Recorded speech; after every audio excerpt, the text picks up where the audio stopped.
Forza Juve. I think I said that pretty well. My Italian friend will probably be screaming at the camera right now. What are you doing? My friend Gregorio. Hi, Greg. How you doing? Anyway, so yeah, Juventus, another story. We've had the privilege of interviewing some guys involved in New York here with some of the most inspiring teams. So Swansea, obviously not as well known as Juventus, but still a great story. Jack to a King, that movie. We talked to one of the directors and movie filmmaker about it, and now we got the privilege of interviewing two guys who have just been integrated in Juventus' history recently by doing a documentary, and Marco and Mauro, twin brothers, and they had the privilege of interviewing Paolo Nedved, Del Piero, Buffon, the legend Pirlo. Before the beard. Yeah, before the beard. And they got to interview all these guys surrounding Juventus and their transition from a team that, similar to FIFA even, faced the biggest controversy of their history and got demoted to the Serie B and were facing the possibility of never winning the gold star, as they'll tell you about in an interview with them. Third gold star. They had two at the time. To continue to be the most dominant team in Italy. So it was an amazing story about the family behind Juventus' history, and we got to talk to them. But before that, we got to talk to Squarespace. Yeah, well, Squarespace, an unbelievably great website. If you are not professionally skilled in building a website, like Francis Maxwell and like Jason Rubin here, Squarespace will make it look like an expert did it, and you can do it yourself. You can go to squarespace.com/TYT for 10% off your first purchase, and you get a free trial. Squarespace, build it beautiful. Let's take a look at our interview with these guys in which they talked about the beautiful Andrea Pirlo. Welcome back to TYT Sports. I think we are day 3 in New York. I think the days are just mixed together now. I can't even remember when I got here because it's been so hectic running around. But we're joined by Marco and Mauro La Villa. Did I say that right? Yep. Yeah. Is it pretty good? Marco, Mauro. Awesome. How many times do you guys get confused? A lot? We also get confused often. Yeah.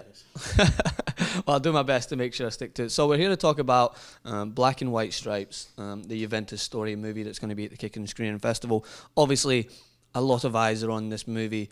Obviously, it's a great premise to look into Juventus, one of the most historic clubs, but obviously with the relevance of Juventus or the resurgence of Juventus in this year's Champions League as well. Everyone's really focusing on Juventus, and I'm a big fan of Pirlo. All of our audience knows this. Great fan of his beard and his hair. It's great looking guy. So why don't you just tell us about, first of all, I'll go between both of you guys, but the origins of the story and how you came about making this movie as the directors.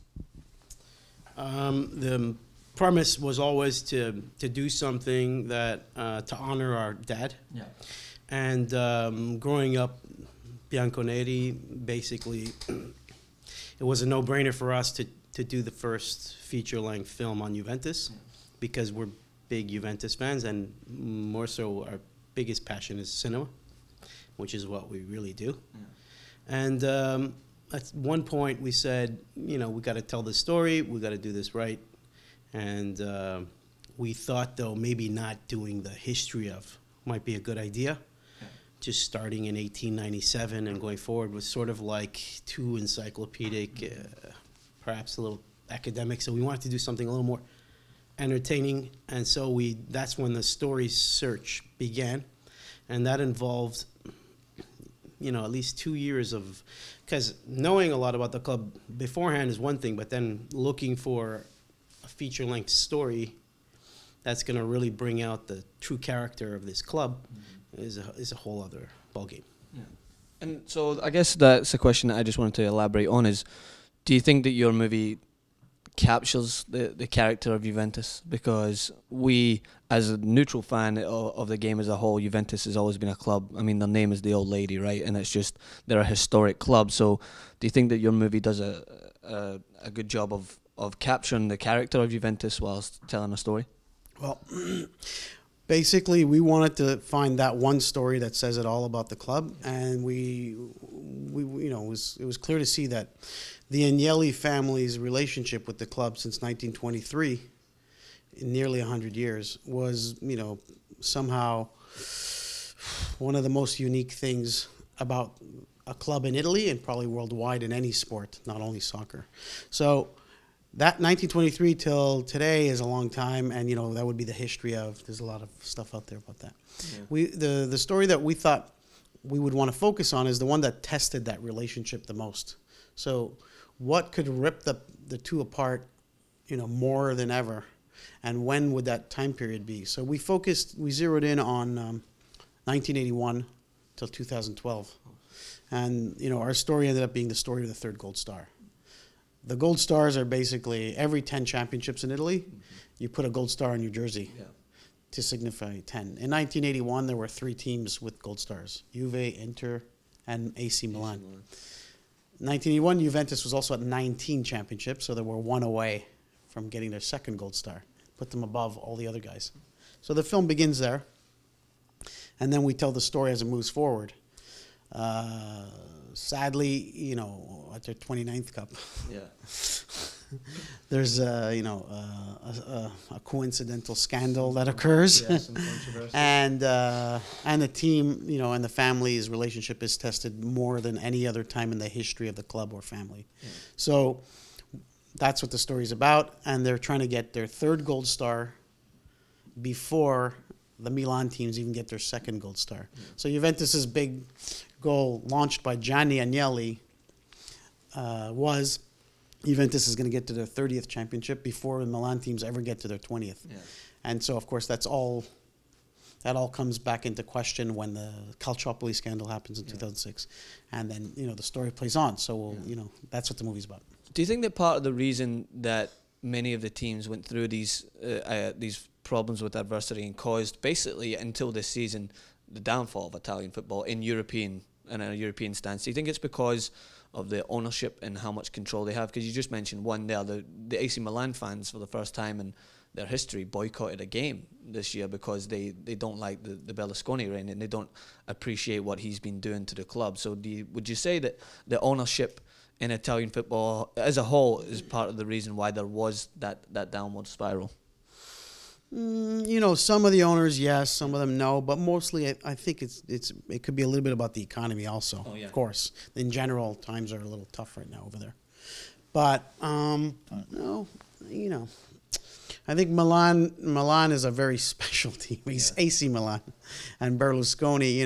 It's like, I don't know. It's like what head of a country, like Angela Merkel is like president of Bayern Munich, and if she'd be a character like Berlusconi is, So there's very, very special team, because you referenced AC Milan. I mean, the fans they're boycotting because they're fans and they're losing a lot. Juventus had the same thing happen in the 90s. They come to the field, the practices, and they threaten the players violently. Juventus fans have threatened the players in airports, but that's just emotions, emotions running a little out of control. And that kind of thing. The ownerships, like, again, even Gianni Agnelli, the owner of Juventus, says he inherited the team. His dad bought it in 1923. And he said he hopes the next generations would fall in love with the team as he did.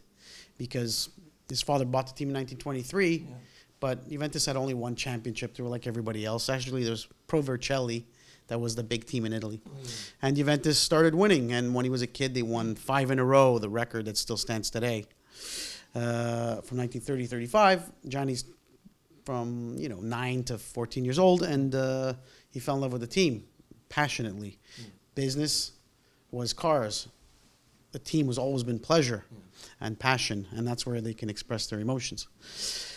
He says in some interviews, some people buy teams, for PR. Some of them do it for something else, for their own reasons. He says we've inherited the team as part of our family.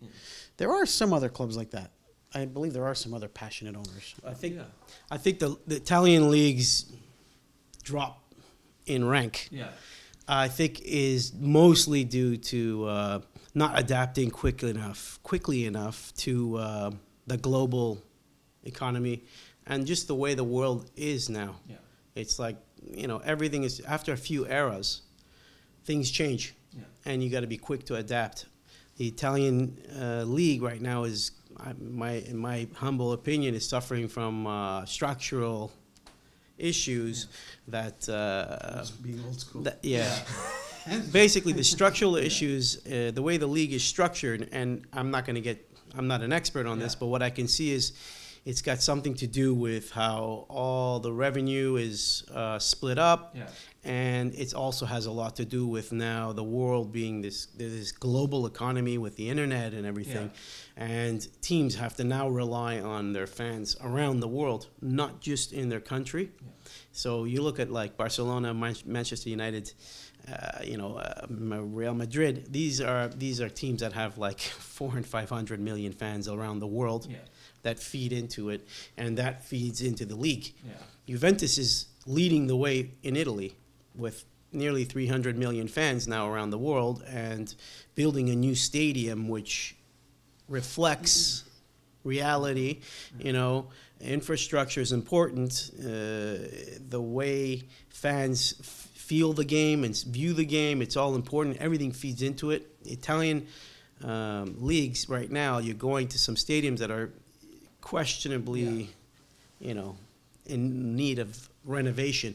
So I think hopefully the Italian league right now is in a transition of renovating itself towards. I think something England did probably 15, 20 years ago.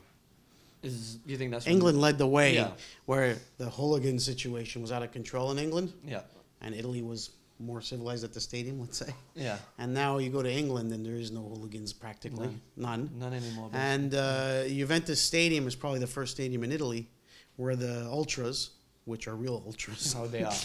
They are, but they've Juventus has taken down all the big gates and barriers, put little glasses, and basically you don't treat them like animals in cages. They don't act like animals in cages. But you changed the game where the ultras are now, doing these amazing shows of with their cards and stuff, massive choreographies and all that stuff, instead of massive fights at the Juventus Stadium. Whereas if you go to other stadiums in Italy, there's still violence. There's still violence. So they need to. People need to really push the envelope. Juventus has been an innovator from the start. Juventus was the first team in Italy to have a coach instead of a player coach. In the 20s. They all had player coaches. Juventus said, no, we should have a coach who doesn't play. So, built the first stadium out of cement in Italy. So it'll go forward, I think, quite well. I think Roma's building a new stadium.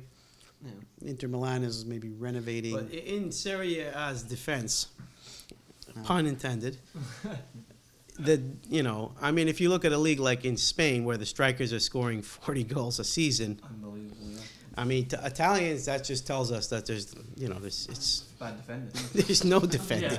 So you take a striker and in another league is scoring 40 goals, and some other countries maybe 30, and then they come to Italy, they're not going to score more than 20. Yeah. So judging on whether I know they have incredible point systems to judge which league is the best and so on.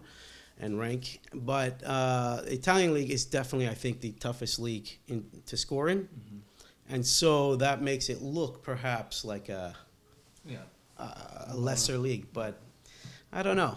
It's a question to me. How awesome was it to have to work with some of the names in there? You've got Gigi Buffon, you get Del Piero. These are guys that are just legends in the game. So how easy was it to get access to those guys, and what was it like having them involved in the movie? Access was, even with the Agnelli family on board at the onset, it still took a while to get access to actually sit down and interview Gigi Buffon, Alessandro Del Piero. And the reason why why it's difficult to get access to him is that, we'd already met with the club's presidents, the team owners. We already were in full agreement to make the film. But the coaches, especially Antonio Conte, Antonio Conte took over the team in 2011, and he would give the owners and the Juventus administration and PR, he would give them the schedule the day before. Nobody would know where he'd be, where the practice would be, what time it would be, so they couldn't book anything. So that was just not because of a scheduling thing. That's just because how much focus on winning, how much energy and focus and time that it took to really climb out of that deficit that was created by Calciopoli. Yeah. So it wasn't that obvious. There's been other clubs in Italy that went down to second division and never came back up, ever. Right. And, the Agnelli family could have certainly picked that time to say, we've had enough. Yeah. we're going to move on to other sports, maybe volleyball. Yeah. But how awesome they was didn't. it?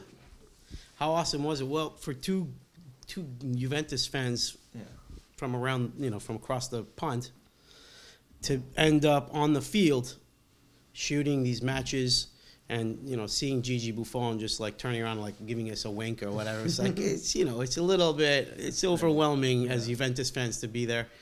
And then sitting down with them and getting to ask them any questions we wanted was incredible. There were no boundaries for questions. It was like, full access, and they said, just ask what you want. We went into the controversial times. They answered all the questions. They were happy to talk about it, be honest about it. And we ended up just being so surprised. First of all, how good they are at telling stories. I guess they have a lot of practice. Yeah. But, again, I mean, being in film, you're not so starstruck when you see actors and stuff, because you get used to it after a certain while. You get acclimatized. But somehow, when you're sitting across from Andrea Pirlo or Alessandro Del Piero, it's just... Yeah, it's bigger. It's bigger than you. Yeah, and it's to say I do part sports and part film, and I've had the pleasure of interviewing some of the guys like Alec Baldwin and meeting some big names in the acting industry. And then when I met I was a fan of Fernando Morientes, the striker for Real Madrid. And when I met him, I was like I never understood what being starstruck was, because I just thought this is all part of my job. And when I seen him, I was like, this guy's won a Champions League. He's scored goals in some of the biggest games in the world. And it just takes you back. So I don't even imagine what it would have been like interviewing one of the other names on that, Andrea Pirlo, who we know a big fan. Is his beard as good in real life as it does look? Just as good. Just as good. He had no beard when we filmed him. Oh, he was clean shaven. Nice. But he still looked very cool. And, the control that he has on the field, I can tell you he also has that control in interviews. Yeah, I can imagine. He's just such a cool character as a guy. So Andrea Pirlo is Italian, and Italians, we talk with our hands. Yeah. And we move around. So if you watch the interviews, you'll see a lot of classic Italian hand waving. Yeah. Whereas Andrea Pirlo is like this, with his hands like this. Control. If you can fast forward through this thing, and all that moves is his lips. He just, he's amazing. so in control. That's amazing. So there you have it. Inspiring stuff. Juventus for me, it couldn't have came at a perfect time for these guys, and they even admitted it. They're like, we didn't know what was going to happen when we first started filming the movie. The family behind it were like, oh, it's going to be a while before we start to win again. They won that year.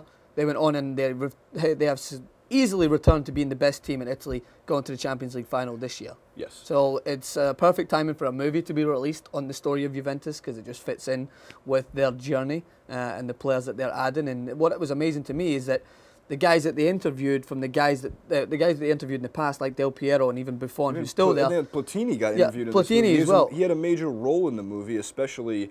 It's interesting timing with Platini too. Yes. But with everything that's going on with FIFA, and of course he runs UEFA, correct? Yes. So they get the whole history of him coming over from France, which was a major deal at the time. Yeah. And the thing is with those guys, what I was going to say is that they seem to be transcendent forward, and the guys that now play for them, Marchisio lives and breathes Juventus, lives and breathes black and white. And Vidal as well, who's Chilean, no real allegiance to the team, has just bought into Juventus. So it really is an unbelievable story. It's a culture. They've set a culture that people get attached to, and not just the fans, the players seem to jump on board. Because again, one of the things I found so interesting when we got to interview these guys was they kept mentioning that, at least in the 70s and 80s of Juventus' history, and of course the 90s, all before the match fixing scandal that ripped the team apart, they only wanted young Italian players. Yeah. And they still want to see young Italian players play for Juve. Yeah, I'm sure the same for AC Milan and Inter and the other powerhouse, maybe not powerhouse anymore, but historic franchises in Italy. But nowadays, as you just mentioned with Vidal and his awful haircut, and many others, they want to come to Juve. Mandzukic is not Italian. Yeah. But I'm sure he's going to live and breathe those Juventus stripes for the next X amount of years he plays for him. And we got to talk to, obviously, as we mentioned, Damien, one of the producers on it as well. And they had a great cast behind it as well, that not just in front of the camera, but behind it. We had one of the Oscar-winning director from The Gladiator was involved in this movie as well. Yes, he had a role as a producer in the movie too, which is phenomenal. Great. And that's phenomenal to get those type of people involved in a football film to promote a great team like Juventus. So we look forward to seeing what happens with Juventus in the future. I'm sure they'll need to add a few players in this transfer window after the likes of Carlos Tevez. I still can't believe he's gone back to Boca Juniors, but he does weird transfers like this. He's a weird guy. He likes to move when he's at his peak. Like down to his core? Yeah, he's just a weird, not mean, just a weird guy, right through to your core. So we'll see what happens with Juve. I'm rooting for them, of course, and I had no secret in saying that I was rooting for them this year in terms of the underdogs, and I like Andrea Pirlo. Everyone knows that, and please don't leave Pirlo. Still got another 2 years maybe until you're 40. He's going to age and get better looking like the fine wine that he is. All right, let's get back. But talking about beautiful Squarespace, thanks again for sponsoring our trip to New York. Make sure to go into squarespace.com/TYT free trial, 10% off your first purchase. Squarespace, build it beautiful. Subscribe to TYT Sports.